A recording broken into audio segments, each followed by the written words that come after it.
Two podcast recordings on the same day. Thank you very much again, Suspense. This was the podcast I was intending to record. Actually, a footnote from the last one.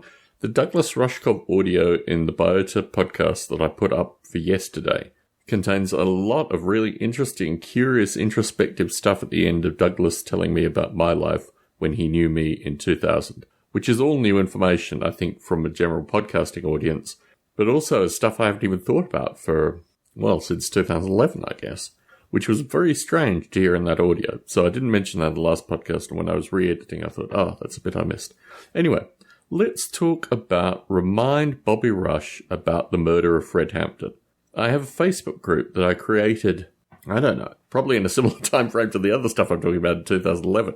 Maybe even earlier, maybe 2008 or 2009.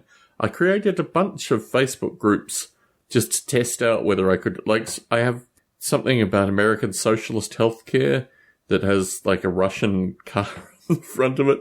I mean, a lot of jokes about what people were talking that America had socialist healthcare, which just struck me as very curious. Anyway, so that was one of the failed groups that I don't think I ever got any people associated with. But Remind Bobby Rush About the Murder of Fred Hampton has gotten a lot of people.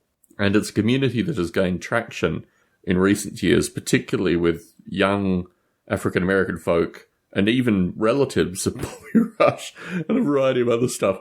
And I've kept a relatively low profile on that group because I'm Caucasian and probably highly inappropriate to lead such an effort. And, well, that's my view now. When I created the group, I didn't think that view was the case, and I had slightly more gumption in me than I do now. It was very much probably indicative of me 20 years earlier, or I don't know when it was.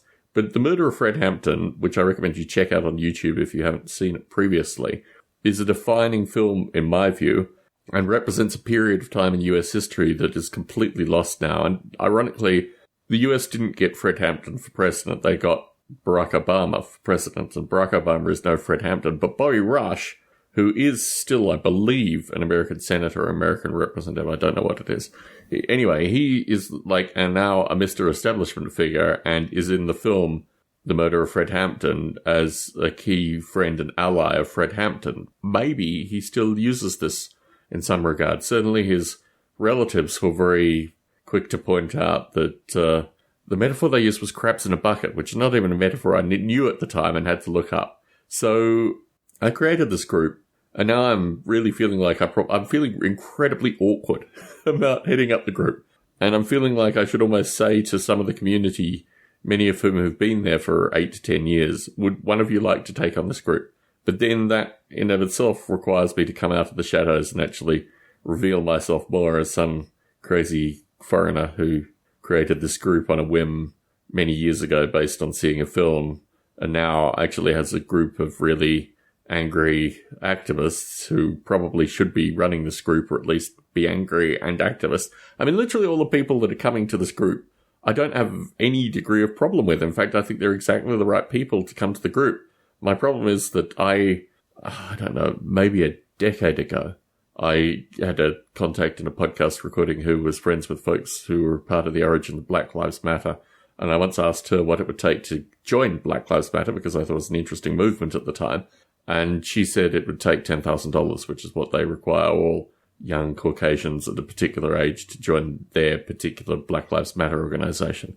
So there's a whole lot of layered political stuff. And of course, the Democratic Party establishment as well. I don't think I mentioned that. Maybe I did in the last podcast recording.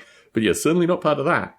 And it's curious because obviously Bobby Rush is very much part of that. So there were all these strange juxtapositions with regards to that Facebook group that I thought was worthy of a long funk recording, just to put it out there and hopefully solicit advice from my brilliant listeners who contact me periodically and tell me that they're listening to my other podcasts and other things. Tom Barbalet for a second time on a Saturday morning in Las Vegas, Nevada, signing out.